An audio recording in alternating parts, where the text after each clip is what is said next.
Chapter 2. Lembaga pelatihan terbesar di dunia ini menawarkan sihir, sains, dan teknik canggih. Kubus. Kyub adalah nama sebuah pulau besar yang terletak di Laut Timur. Pulau buatan ini 2 kali ukuran Yewido. 1.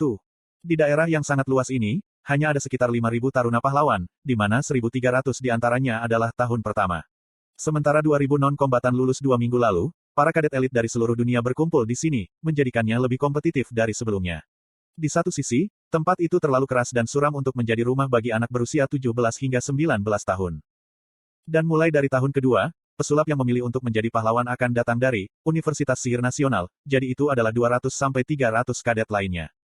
Selain itu, ada instruktur pelatihan, wanita kafetaria, petugas kebersihan, perekrut yang kadang-kadang mengunjungi, rekan pemerintah, insinyur yang melakukan pemeliharaan dan operasi, tentara dikirim sebagai sekuritas, dokter dan peneliti untuk merawat kadet, pekerja toko yang bekerja di bawah Kyub, dan banyak lagi.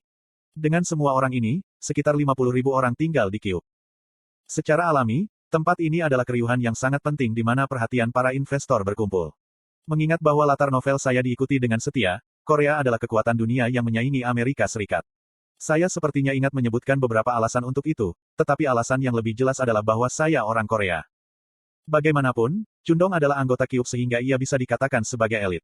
Tapi saya tidak mengalokasikan cerita apapun untuk Chundong. Jadi takdir Chundong seharusnya tinggal di daerah yang terpisah dari jalan cerita utama. Meskipun dia tidak akan menjalani kehidupan yang penting dan membebani karakter utama, dia mungkin akan menjalani kehidupan yang nyaman tanpa rasa khawatir. Dan itu adalah kehidupan yang kuinginkan juga. Menatap pintu ke ruang kelas, aku menghela nafas. Novice, Veritas. Novice merujuk taruna tahun pertama, sementara Veritas adalah nama kelasnya. Sederhananya, saya berada di kelas 1 kelas 1. Saya tahu apa kelas ini. Shin Jong-hak dan Kim Suho ada di kelas ini, dan ketika klik terbentuk di sekitar mereka, banyak skema, sebagian besar dimulai oleh Shin Jong-hak dan pengikutnya, akan membuat kelas gaduh. Sebagai anggota kelas, saya kemungkinan besar akan tersapu terlepas dari keinginan saya. Setelah mengatur napas, saya perlahan dan hati-hati membuka pintu. Interiornya licin, putih tanpa tanda debu dan 3 meja panjang berjatuhan. Di mana saya harus duduk? Aku melihat sekeliling kelas dan menemukan Shin Jong-hak duduk di kursi terjauh. Dengan mata terpejam dan tangan di sakunya, dia tampak mengesankan. Di sebelahnya adalah teman masa kecilnya, Yo Yeon-ha, mengobrol. Keduanya tidak memperhatikan saya. Terima kasih Allah. Saya duduk di kursi tepi barisan tengah. Seperti tambahan yang tepat, saya melihat lurus ke depan dengan linglung. Tidak ada papan tulis, tetapi layar proyeksi untuk hologram ditampilkan. Melihatnya, saya tidak bisa menahan nafas. Setelah melewati sekolah menengah dan bahkan wajib militer, saya tidak percaya saya harus kembali ke sekolah. Tidak akan ada bencana yang lebih buruk. Petik 2. Huam. Semester Kyub dimulai pada bulan Februari. Bagian luarnya dingin dan bagian dalamnya yang hangat membuatku mengantuk. Saat ini, adalah 8.1. Kelas dimulai pukul 8.30. Sebenarnya, saya tidak berharap untuk datang sepagi ini. Pergi dari Seoul ke Kyub dengan cepat menggunakan portal, tapi saya berharap akan tersesat begitu tiba di sini. Namun, ada sesuatu yang disebut Kyub Bus, sebuah bus yang berjalan setiap 10 menit di sekitar Kyub yang tidak ada dalam pengaturan asli saya. Memikirkannya sekarang, merupakan kesalahan di pihak saya untuk memiliki karakter utama berjalan di sekitar kampus besar sepanjang waktu. Karena novel itu menjadi dunia nyata, sepertinya novel itu memperbaiki lubang plotnya sendiri. Ngomong-ngomong, mari kita tidur sedikit. Saya tidak ingin berpikir lagi. Menutup mataku, aku menundukkan kepalaku di atas meja. Sekarang, teriakan menggelegar membangunkan saya. Ketika saya membuka mata, instruktur berada di belakang podium. Hari ini adalah hari pertama, jadi tidak akan ada pelatihan khusus, tapi saya harap Anda semua melakukan latihan pagi Anda. Pelatihan tidak pernah salah, terutama di pagi hari ketika kepadatan mana tinggi. Petik 2. Pelatihan pagi. Oh, benar, ada sesuatu seperti itu. Tempat pelatihan yang dibuka mulai 5.1. Ke 8.1. Aku buru-buru memasukkannya ke dalam cerita untuk memberi kesempatan pada tokoh-tokoh utama untuk bertemu. Sekarang, mari kita mulai dengan perkenalan diri. Saya Kim Soo-hyuk, instruktur yang bertanggung jawab atas Anda semua untuk tahun ini. Petik 2. Nama itu, saya samar-samar bisa mengingatnya. Titik peringkat saya adalah 3.850. Peringkat dunia 9.737. Menurut klasifikasi asosiasi, saya akan menjadi peringkat menengah ke atas 5. Petik 2.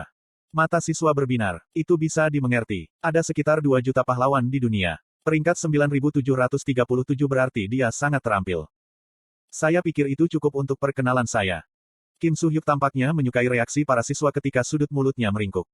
Hari pertama akan terasa istimewa. Anda mungkin tidak tidur karena kegembiraan dan kekhawatiran, atau mungkin Anda merasa senang bisa memperbaiki diri. Mungkin Anda senang melihat naksir Anda lagi. Petik 2. Para taruna tertawa terbahak-bahak, tetapi sang instruktur membekukan ekspresinya dengan keras. Tapi Kyuup tidak sama seperti sebelumnya. Saya berjanji kepada Anda, tidak akan ada waktu untuk hubungan. Di Kyuup, Anda akan mengalami beberapa situasi pertempuran nyata. Nantikan mengalami betapa menakutkannya dunia nyata. Petik 2. Senyum nakalnya membuatku merinding.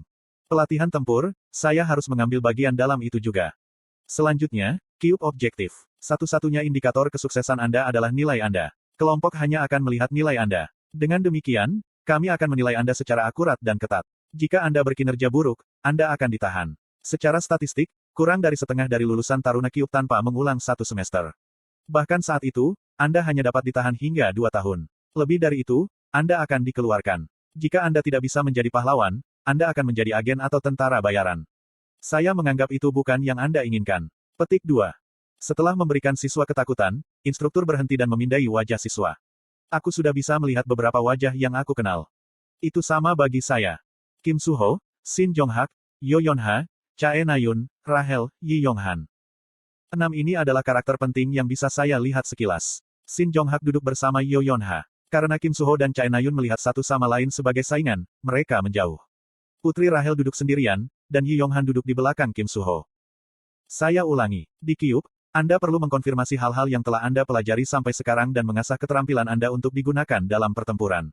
Tidak akan ada pelatihan yang baik di sini. Ingat bahwa. Dengan itu, Kim Soo-hyuk mengumumkan. Sekarang, bersiaplah. Apa yang dijadwalkan hari ini tidak akan lama. Tugas pertama adalah pemilihan senjata utama. Petik 2. Senjata apapun yang bisa kau pikirkan harus ada di sini.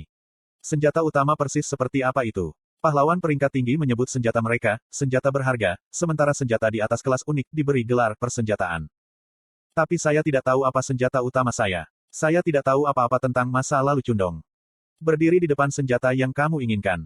Kami akan memberi Anda senjata pelatihan. Tapi jangan memandang rendah mereka hanya karena mereka melatih senjata. Harga pasar mereka adalah 5 juta won. Petik 2. Ada berbagai macam senjata, lebih dari yang bisa saya bayangkan.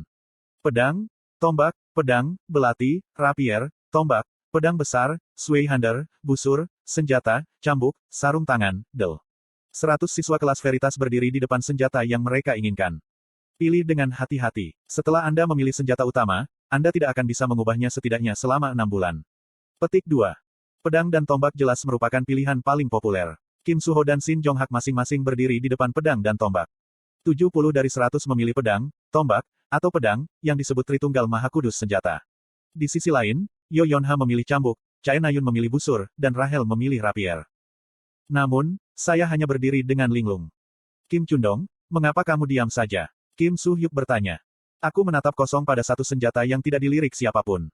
Senjata pilihan di dunia modern, yang tidak memerlukan instruksi manual dan yang bisa digunakan siapa saja dengan klik. Tapi di dunia ini, senjata ini adalah gumpalan logam terlemah, senjata yang dihindari oleh setiap pahlawan. Kemungkinan besar, itu hanya di sini demi memiliki semua jenis senjata di sini. Tetapi ini adalah satu-satunya pilihan yang saya miliki. Saya tidak bisa menggunakan senjata jarak dekat apapun. Bahkan jika Chundong berbakat dalam satu, saya tidak ingin berpartisipasi dalam pertempuran jarak dekat di mana darah berceceran di mana-mana. Kim Chundong. Suara instruktur jatuh rendah, dan tatapan siswa lain jatuh pada saya. Shin Jong-hak dan Kim Soo-ho ada di antara mereka. Saya tidak suka berada di pusat perhatian. Saya cepat-cepat berjalan dan meraih senjata. Aku bisa merasakan berat logam di tanganku saat bau karat menggelitik hidungku. Lebih banyak mata tertuju pada saya. Senjata di tangan saya adalah pistol. 1. Yeonggi-do adalah sebuah pulau besar di Seoul, berukuran 8,4 km persegi dan menampung 31.000 orang.